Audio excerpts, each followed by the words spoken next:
കേരള നിയമസഭാ തെരഞ്ഞെടുപ്പിന് പിന്നാലെ UDF മുഖ്യമന്ത്രി പദത്തെ ചൊല്ലി കോൺഗ്രസ് നേതാക്കൾക്കിടയിൽ ആരംഭിച്ച പരസ്യമായ വാക്പോരുകളിൽ കടുത്ത അതൃപ്തിയുമായി മുസ്ലിം ലീഗ് രംഗത്തെത്തി.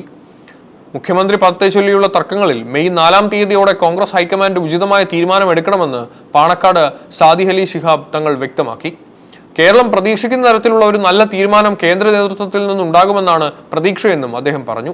തെരഞ്ഞെടുപ്പ് ഫലം വന്ന് ഭൂരിപക്ഷം ഉറപ്പാക്കുന്നതിന് മുമ്പ് തന്നെ മുഖ്യമന്ത്രി കസേരയ്ക്കായി നടത്തുന്ന ഇത്തരം ചർച്ചകൾ അനവസരത്തിലുള്ളതാണെന്ന് ലീഗ് മലപ്പുറം ജില്ലാ കമ്മിറ്റി യോഗം വിലയിരുത്തി. മുന്നണിയുടെ കെട്ടുറപ്പിനെ ബാധിക്കുന്ന ഇത്തരം പ്രവണതകൾ അവസാനിപ്പിക്കണമെന്നും ഭരണം ഉറപ്പിച്ച ശേഷം മാത്രമേ ഇത്തരം ചർച്ചകൾ പാടുള്ളൂവെന്നുമാണ് ലീഗിന്റെ കർശന നിലപാട്. ഈ അധികാര വടംവലിയിൽ ഹൈക്കമാൻഡിന്റെ ഇടപെടൽ എത്രത്തോളം ഫലപ്രദമാകുമെന്നാണ് രാഷ്ട്രീയ കേരളം ഉറ്റുനോക്കുന്നത്. തെരഞ്ഞെടുപ്പ് ഫലം വരുന്നതിന് മുൻപേ മുഖ്യമന്ത്രി പദത്തിനായി കോൺഗ്രസ് നേതാക്കൾ നടത്തുന്ന പരസ്യമായ അവകാശവാദങ്ങൾക്കെതിരെ മുസ്ലിം ലീഗ് മലപ്പുറം ജില്ലാ കമ്മിറ്റി യോഗത്തിൽ രൂക്ഷമായ വിമർശനമാണ് ഉയർന്നത്.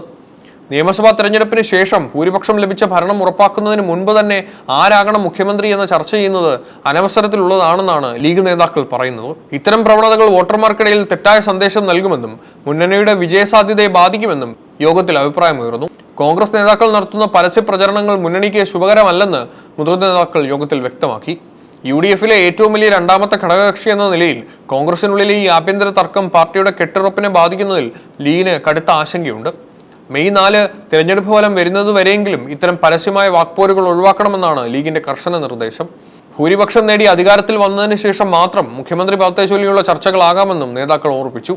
മുഖ്യമന്ത്രി ആരാകണമെന്ന കാര്യത്തിൽ മുസ്ലിം ലീഗിന് കൃത്യമായ അഭിപ്രായമുണ്ടെങ്കിലും അത് പരസ്യമായി പറഞ്ഞ് വിവാദമുണ്ടാക്കാൻ പാർട്ടി ആഗ്രഹിക്കുന്നില്ല.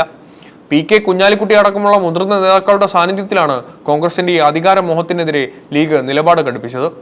കോൺഗ്രസിനുള്ളിൽ മുഖ്യമന്ത്രി സ്ഥാനത്തെ ചൊല്ലി കലഹം രൂക്ഷമാകുമ്പോൾ മുന്നണിയിലെ രണ്ടാമത്തെ വലിയ കക്ഷി എന്ന നിലയിൽ തങ്ങളുടെ അർഹമായ പദവിയെക്കുറിച്ച് മുസ്ലിം ലീഗ് മലപ്പുറം ജില്ലാ കമ്മിറ്റി യോഗത്തിൽ വ്യക്തമായ നിലപാട് സ്വീകരിച്ചു. UDF അധികാരത്തിൽ വരികയാണെങ്കിൽ മുസ്ലിം ലീഗിന് ഉപമുഖ്യമന്ത്രി സ്ഥാനത്തിന് അർഹതയുണ്ടെന്ന് യോഗത്തിൽ അഭിപ്രായമുയർന്നു. മുന്നണിയുടെ വിജയത്തിന് നിർണായകമായ പങ്കുവഹിക്കുന്ന പാർട്ടി എന്ന നിലയിൽ ഈ ആവശ്യം ന്യായമാണെന്നാണ് ലീഗ് നേതാക്കളുടെ പക്ഷം. ചർച്ചകൾ നടത്തിയും വിവാദങ്ങൾ സൃഷ്ടിച്ചും സാമൂഹിക അന്തരീക്ഷം മലിനമാക്കിയല്ല ഈ പദവി നേടിയെടുക്കേണ്ടതെന്ന് ലീഗ് നേതൃത്വം ഓർപ്പിച്ചു. കോൺഗ്രസ് നേതൃത്വം സ്വമേധയായി ഈ സ്ഥാനം മാന്യമായി ലീഗിന് നൽകുകയാണ് വേണ്ടതെന്നാണ് പാർട്ടിയുടെ നിലപാട്. മുതിർന്ന നേതാവ് PK കുഞ്ഞാലിക്കുട്ടിയുടെ സാന്നിധ്യത്തിൽ ചേർന്ന യോഗത്തിലാണ് ഈ അവകാശവാദം ശക്തമായി ഉന്നയിക്കപ്പെട്ടത്. മുഖ്യമന്ത്രി പദത്തെ ചൊല്ലിയുള്ള കോൺഗ്രസിലെ തർക്കം പരിഹാസ്യമാണെന്നും ആദ്യം ഭരണം ഉറപ്പിക്കാനാണ് നോക്കേണ്ടതെന്നും നേതാക്കൾ വിമർശിച്ചു. ഭരണത്തിൽ ലീഗിന് കൃത്യമായ പ്രാതിനിധ്യം ലഭിക്കുന്നത് മുന്നണിയുടെ സാമൂഹിക അടിത്തറ ശക്തിപ്പെടുത്തുമെന്നും അതിനാൽ ഉപമുഖ്യമന്ത്രി പദം ലീഗിന് നൽകുന്നതിൽ കോൺഗ്രസ് വിമുഖത കാട്ടരുതെന്നും യോഗം വിലയിരുത്തി.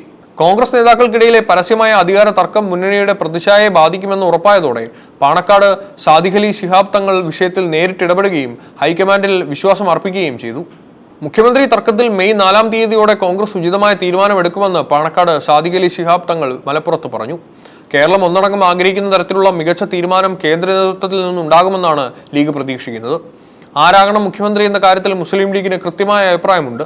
പാർട്ടിയുടെ ഐക്യം മുൻനിർത്തി കോൺഗ്രസ് ഹൈക്കമാൻഡ് കൈക്കൊള്ളുന്ന ഏത് തീരുമാനത്തെയും പിന്തുണയ്ക്കുമെന്ന് തങ്ങൾ വ്യക്തമാക്കി. വ്യക്തിപരമായ താല്പര്യങ്ങളെക്കാൾ പാർട്ടിയുടെ വിജയത്തിനാണ് മുൻഗണന നൽകേണ്ടതെന്നും അദ്ദേഹം ഓർപ്പിച്ചു. തെരഞ്ഞെടുപ്പ് ഫലം വരാനിരിക്കുന്ന നേതാക്കൾ നടത്തുന്ന പരസ്യ വാക്പോരുകൾ വോട്ടർമാരെ അതൃപ്തരാക്കും. അതിനാൽ മെയ് 4 വരെ ആരും ഇത്തരം വിഷയങ്ങളിൽ പ്രതികരിക്കരുതെന്ന കർശന നിർദ്ദേശമാണ് ലീഗ് മുന്നോട്ട് വയ്ക്കുന്നത്. ഭൂരിപക്ഷം ഉറപ്പാക്കിയ ശേഷം മതിയായ ആലോചനകളോടെ മുഖ്യമന്ത്രിയെ പ്രഖ്യാപിക്കുന്നതാണ് ജനാധിപത്യപരമായ രീതിയെന്ന് തങ്ങൾ കൂട്ടിച്ചേർത്തു. ലീഗ് അധ്യക്ഷന്റെ ഇടപെടൽ കോൺഗ്രസ് നേതാക്കൾക്ക് നൽകുന്ന കൃത്യമായ മുന്നറിയിപ്പാണ്. UDFിലെ ഏറ്റവും വലിയ ഘടകകക്ഷി എന്ന നിലയിൽ ലീഗിന്റെ അതൃപ്തി അവഗണിക്കാൻ കോൺഗ്രസ് കേന്ദ്ര നേതൃത്വത്തിന് കഴിയില്ല. UDFിൽ പുകയുന്ന മുഖ്യമന്ത്രി തർക്കം കേവലം 2 നേതാക്കൾ തമ്മിലുള്ള പോരാട്ടമല്ല, മറിച്ച് പാർട്ടിയുടെ വരാനിരിക്കുന്ന ഭരണശൈലിയെ കൂടി ബാധിക്കുന്ന ഒന്നാണെന്ന് ഈ വിവാദങ്ങൾ വ്യക്തമാക്കുന്നു. ഭരണം ഉറപ്പിക്കുന്നതിന് മുൻപേ അധികാരത്തെ ചൊല്ലി കലഹിക്കുന്നത് ജനങ്ങൾക്കിടയിൽ മോശം പ്രതിച്ഛായ ഉണ്ടാക്കുമെന്നാണ് മുസ്ലിം ലീഗ് നൽകിയ മുന്നറിയിപ്പ്. പാർട്ടിയുടെ കെട്ടുറപ്പിന് കോൺഗ്രസിലെ ആഭ്യന്തര ഐക്യം അത്യന്താപേക്ഷിതമാണെന്ന സന്ദേശമാണ് സാദിഖ് അലി തങ്ങൾ നൽകുന്നത്. ഉപമുഖ്യമന്ത്രി സ്ഥാനത്തിനായുള്ള അവകാശവാദം പരസ്യമായി ഉന്നയിച്ചില്ലെങ്കിലും പാർട്ടിയിലെ രണ്ടാമത്തെ വലിയ ശക്തി എന്ന നിലയിൽ തങ്ങൾക്ക് അർഹമായ പരിഗണന വേണമെന്ന കൃത്യമായ സൂചന ലീഗ് നൽകി കഴിഞ്ഞു. ഇത് വരും ദിവസങ്ങളിൽ UDFിനുള്ളിൽ വലിയ ചർച്ചകൾക്ക് വഴിവെക്കും. മെയ് 4-ാം തീയതി ഹൈക്കമാൻഡിൽ കൈക്കൊള്ളുന്ന തീരുമാനം കേരളത്തിലെ രാഷ്ട്രീയ ഭാവിയെ സംബന്ധിച്ച് നിർണായകരമായിരിക്കും. എല്ലാ വിഭാഗങ്ങളെയും തൃപ്തിപ്പെടുത്തുന്ന ഒരു സമവായ ഫോർമുല കണ്ടെത്തുക എന്നത് കേന്ദ്ര നേതൃത്വത്തിന് വലിയ വെല്ലുവിളിയാണ്. ചുരുക്കത്തിൽ മെയ് 4 തിരഞ്ഞെടുപ്പ് ഫലത്തിന് പിന്നാലെ വരാനിരിക്കുന്ന ഹൈക്കമാൻഡ് പ്രഖ്യാപനത്തിനായി കോൺഗ്രസ് പ്രവർത്തകരും ഘടകകക്ഷികളും ഒരുപോലെ ഉറ്റുനോക്കുകയാണ്. UDFിന്റെ രാഷ്ട്രീയ കരുത്തും കെട്ടുറപ്പും ഒരുപോലെ പരീക്ഷിക്കപ്പെടുന്ന ഒരു ഘട്ടമായിരിക്കും ഇത്.